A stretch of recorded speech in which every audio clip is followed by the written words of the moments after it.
नमस्कार, आप सभी का बहुत बहुत स्वागत है। आप देख रहे हैं प्राइम टाइम शो। मैं हूं परवीन शेख। बीजेपी से मुकाबला करने के लिए कांग्रेस और एनसीपी के साथ गठबंधन का दांव खेलने वाले उद्धव ठाकरे को मुंह की खानी पड़ी है। महाराष्ट्र की जनता ने उद्धव ठाकरे को नकार दिया है। उद्धव शिवसेना यूबीटी ने 95 सीटों पर चुनाव लड़ा था, जिनमें से वो सिर्फ 20 सीटें जीत सकी। एमवीए और अपनी पार्टी के इस निराशाजनक प्रदर्शन से ठाकरे ने कहा, मैं नहीं समझ पा रहा हूं कि जिन मतदाताओं ने सिर्फ 5 महीने पहले लोकसभा चुनावों में सत्ता पर काबिज बीजेपी के नेतृत्व वाले गठबंधन को हराया था, उनका मन अचानक कैसे बदल गया। यानी उद्धव को चुनाव नतीजों पर भरोसा नहीं हो रहा है। लेकिन इन चुनावों ने यह बता दिया है कि बालासाहब ठाकरे के असली वारिस एकनाथ शिंदे हैं। ऐसे में सवाल यह है, क्या अब उद्धव ठाकरे अपने कुनबे को एकजुट रख पाएंगे और अपनी राजनीतिक विरासत को बचा पाएंगे? क्या अब महाराष्ट्र में उद्धव के सामने सबसे बड़ी चुनौती क्या है? क्या अब उद्धव राजनीति से संन्यास लेंगे? इसी पर चर्चा के लिए स्टूडियो में मौजूद हैं कैपिटल टीवी के editor in chief doctor Manish Kumar. Sir, आपका बहुत बहुत स्वागत है। धन्यवाद। उद्धव ठाकरे इस टाइम एक दोराहे पर खड़े हैं कि उन्हें क्या फैसला करना है। देखिए, जब आदमी अंधा हो जाता है तो उसे कुछ दिखाई नहीं देता। People who are blinded by their ego, जब व्यक्ति अपने अहम दंभ अहंकार में अंधा हो जाता है तो उसे हकीकत नजर नहीं आती। उसे हकीकत नजर नहीं आती। दो तीन चीजें हुई हैं। एक, आज अमित शाह, प्रधानमंत्री मोदी, वो इस बात के लिए गर्व महसूस कर रहे होंगे कि जिस शख्स ने उनकी बेइज्जती करने की कोशिश की, उसको आपने बिल्कुल ठीक वैसा ही किया जैसा आप करना चाह रहे थे। आज कुछ पुराने हिसाब किताब के बारे में बताऊंगा। राजनीति कोई आसान काम नहीं है,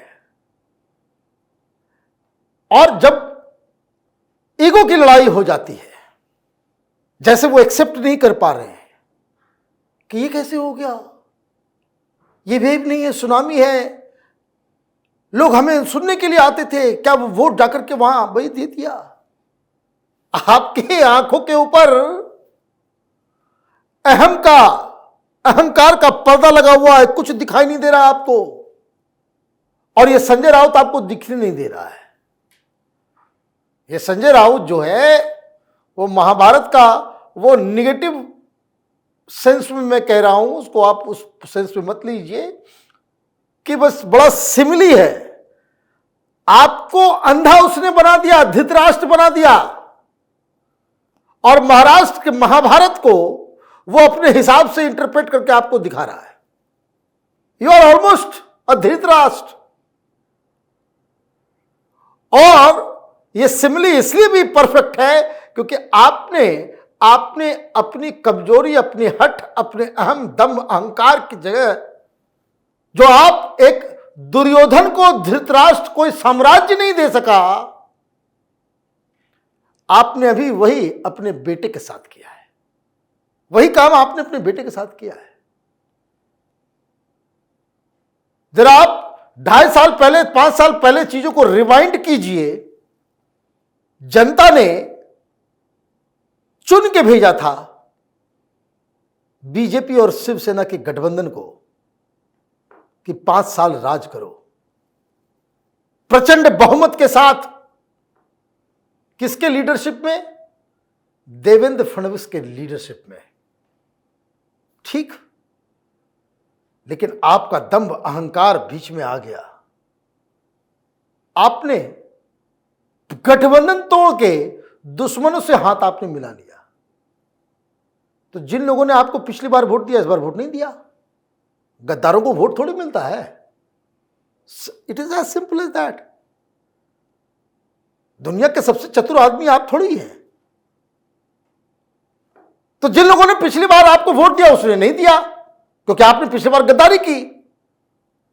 और अगर आपने गद्दारी नहीं की होती, इस संजय राउत की बात में नहीं आए होते, तो आपका बेटा पिछली सरकार में डिप्टी सीएम बन गया होता, अभी तक एक्सपीरियंस ले लिया होता। एक बड़े लीडर के रूप में उभर गया होता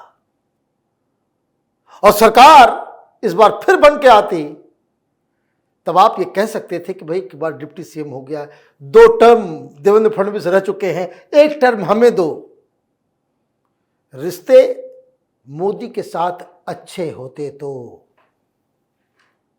बेटा आपका चीफ मिनिस्टर भी बन सकता था, लेकिन आपको लगता है कि दुनिया आपके हिसाब से चलेगी। आपने क्या किया? ये पिछले 5 साल तक आप मोदी को गालियां देते रहे, अमित शाह को गालियां देते रहे, और ये जो आपके साथ सिर्फ राज्यसभा के टिकट के लिए आपके साथ चिपका हुआ है संजय राउत, उसकी ये हिमाकत, ये दुस्साहस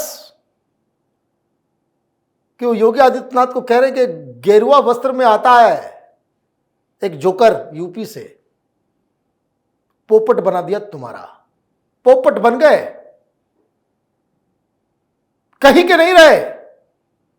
वो जो पालघर में साधु हंसते हंसते जिनको लिंच किया गया, उसी का तो श्राप लगा है, उसी का तो श्राप लगा है। हिंदुत्व हिंदुत्व की बात, आप विचारधारा से आपने कॉम्प्रोमाइज किया, आपको लोगों ने आपकी ओरिजिनल हैसियत दिखा दी। अब लिखते रहिए आर्टिकल सामना में कि चंद्रचूड़ जी की वजह से हो गया, तो भाई इतनी देर काहे रुके? ये भी लिख देते भैया कि भाई पुतिन जो है ना उसने हरवाया है, और ये जो है साजिश रचे मोदी ने, उधर जो बाइडेन को भी हरा दिया, ट्रंप को जितवा दिया और हमें भी यहां बर्बाद कर दिया। ये सब लिखते भाई, देश में पागलपन की तो कमी है नहीं। जैसे बहुत सारे पत्रकार यूट्यूब के अंदर उस तरह की थ्योरी देते हैं, तुम भी दो। बात याद रखना चाहिए, संजय राउत वो आज शिवसेना में बस इसलिए है क्योंकि उसको राज्यसभा दूसरी किसी पार्टी से नहीं भेजा जा सकता। एक तरह से आस्तीन के सांप का रोल अदा किया है संजय राउत ने। बिल्कुल, लेकिन क्या स्वीट रिवेंज लिया है अमित शाह। मैंने कहा कि पुराने चैप्टर आज खोल दूंगा मैं। भाई अमित शाह ने तो अपनी बेइज्जती का बदला ले लिया, आपको हवा तक नहीं लगी। पिछली बार जब चुनाव हो रहे थे तो अमित शाह वो निगोशिएशन के लिए जाते थे।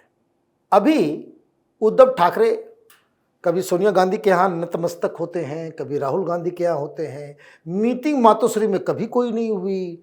आपको जाना पड़ता है शरद पवार के पास, आपको किसी होटल में जाना होता है, सब जगह होता था।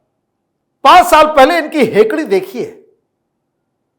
कोलिशन पार्टनर कौन? बीजेपी। भाई अमित शाह के पैर के धूली के बराबर नहीं हो तुम लोग। उन्होंने पूरे देश में 20-20 जगह पर सरकार चलवा रहे हो, देश के गृह मंत्री हैं, और आप उनको बुलाते थे, बात करना है तो मातोश्री आओ, और मातोश्री जाते थे कौन? देवेंद्र फडणवीस और अमित शाह। उनको बिठा दिया जाता था, और अंदर वो बाला साहब ठाकरे का जो जगह है वो बाग पीछे, वो बदल दो भाई, बकरी बना दो वहां पे। बाग की जरूरत नहीं है, बकरी रखो हो। और वो वहां पे बातचीत निगोशिएशन करते थे। अमित शाह जाएंगे मिलने के लिए, 1 बार नहीं, 2 बार नहीं, बहुत बार, और वहां बेइज्जत करते थे। और वही देवेंद्र फडणवीस, उनको कमरे से बाहर ही बैठने के लिए कह दिया जाता था कि बात सिर्फ अमित शाह से होगी, देवेंद्र फडणवीस नहीं होंगे। वो साथ में अकंपनी करते थे, वो अध्यक्ष थे, सबसे बड़े लीडर थे, तो वो बाहर वेट करते थे। फिर भी ये अमित शाह, देवेंद्र फडणवीस, ये लोग पार्टी के कामकाज के लिए सारा अपमान, वो जहर पी लेते थे। कभी आपने सुना बाहर अगर कुछ कह रहे हो, या ये सब घटना के बाद भी?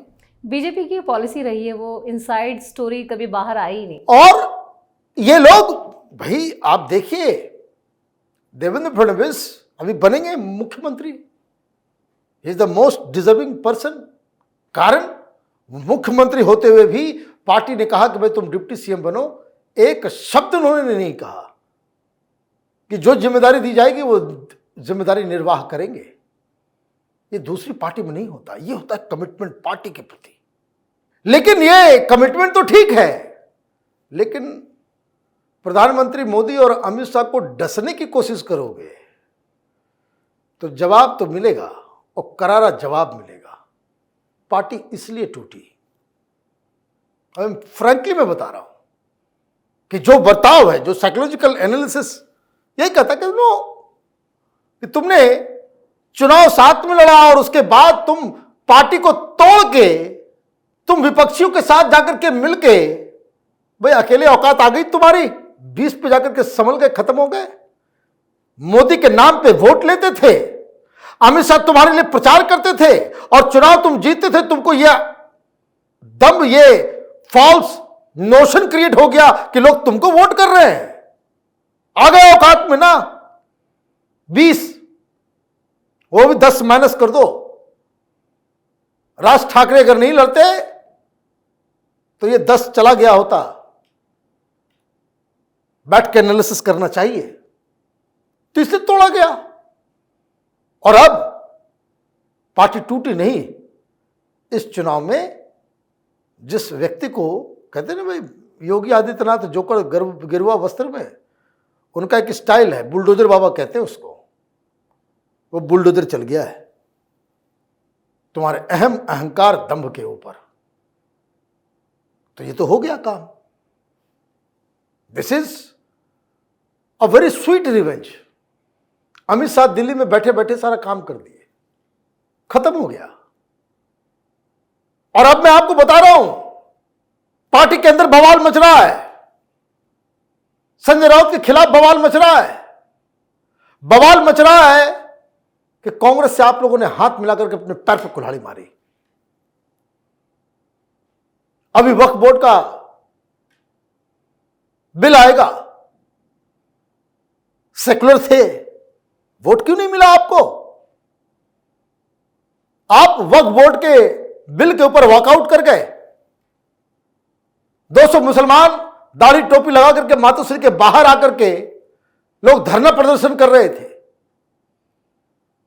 आपके मुंह से कोई आवाज तक नहीं निकली। और कोई शख्स, एक महिला सांसद तुम्हारे घर के बाहर हनुमान चालीसा पढ़ने गई थी, तो तुमने उसको घर में बंद करवा दिया था, उसको अरेस्ट कर लिया था, जेल में डाल दिया था। तो शिव सैनिक तुमको वोट करेंगे? ये कैसे सोच लिया? ये कैसे सोच लिया? क्यों वोट करेंगे? तो ये सारी चीजें हुई। अभी जो खबर आ रही है, महाराष्ट्र के बड़े बड़े पत्रकार वो बता रहे हैं कि ये उद्धव ठाकरे के साथ ही जो 20 जीत के आए वो साथ में नहीं रहेंगे। 2-3 को छोड़ के बाकी सारे लोग ये शिंदे गुट के साथ चले जाएंगे। और अभी वक्फ बोर्ड का मामला आएगा, आप देखिए कि क्या होता है वहां पे। Uddhav Thackeray will be forced to vote in favour of BJP, there is no other way. और अगर नहीं करेंगे तो ये एमपी जितने बचे हुए हैं वो भी टूट के आएंगे। राजनीति का एक असूल है, जिसके पास पावर है, जिसके पास सत्ता है, उगता हुआ जो सूरज है, सब उसके सामने नतमस्तक है। सीधी सी बात है। तो ये जो उद्धव ठाकरे, अभी तो सिर्फ कुछ नहीं हुआ है, वो कहते हैं भाई मौत के बाद फिर जनाजा भी निकलता है। अभी जनाजा निकलना बाकी है, अभी जनाजा निकलना बाकी है। क्यों मैं कह रहा हूं?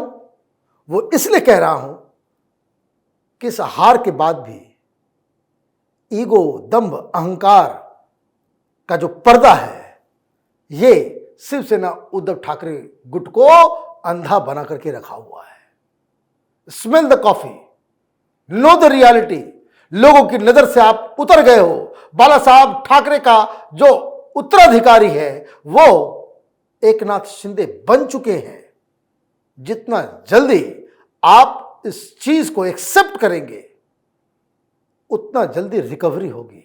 और आपने तो आदित्य ठाकरे के लिए, भाई आपका क्या है, आपने तो कह दिया कि भाई अगर औरंगाबाद में आपने कहा कि भाई अगर आप हमें वोट नहीं करोगे तो हम इस्तीफा दे देंगे, हम राजनीति छोड़ देंगे। नहीं मिला वोट, हार गए आप वहां से, तो आपको कोई भरोसा नहीं है। तो आप अगर अपने आप को कहते हो कि जुबान के पक्के आदमी है तो इस्तीफा दो, राजनीति से संन्यास लो। ये ओवर कॉन्फिडेंस से जो है ना, लोग जो है इसी तरह के प्रॉब्लम में फंसते हैं। और मुझे लगता है कि ये पार्टी जो है इसमें अभी और विघटन होना बाकी है। चलिए, इस तमाम जानकारी के लिए और सटीक विश्लेषण के लिए आपका बहुत बहुत धन्यवाद। धन्यवाद। सीएम बनने की महत्वाकांक्षा के चलते एनडीए से नाता तोड़ने के बाद उद्धव ठाकरे ना लंबे वक्त तक सीएम पद पर बने रह सके और ना ही अपनी पार्टी को पूरी तरह से बचा पाए। विधानसभा चुनाव में एकनाथ शिंदे की बगावत ने शिवसेना को तोड़ डाला, जिससे पार्टी का मूल ढांचा कमजोर हो गया। शरद पवार की तरह ही उद्धव ठाकरे को भी अपनी मूल पार्टी से हाथ धोना पड़ा। शिवसेना का जो अस्तित्व बाला साहब ठाकरे के संघर्ष के बाद खड़ा हुआ था, वो अब संकट में है। उद्धव ठाकरे को पार्टी को नए सिरे से खड़ा करने की दिशा में काम करना होगा, जो उनके लिए एक बड़ी चुनौती साबित होगी। इस खास शो में इतना ही। वीडियो कैसा लगा कमेंट करके अपनी राय जरूर दें। वीडियो को लाइक करें, शेयर करें और कैपिटल टीवी को सब्सक्राइब जरूर करें। नमस्कार।